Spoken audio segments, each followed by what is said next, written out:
Hello everyone! Welcome to Angel's Kitchen. Ito po ngayon ang ulam namin. Wow! Guess what? Ito po ay sinigang sa sampalok.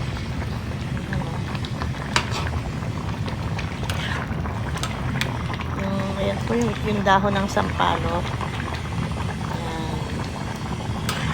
Sarap. Ngayon lang uli kami nakapagluto nito. Kung nilagyan namin ng gabi o karasitaw, inisihan lang to sa kamatis. Ayan. Sarap. Sarap kumain.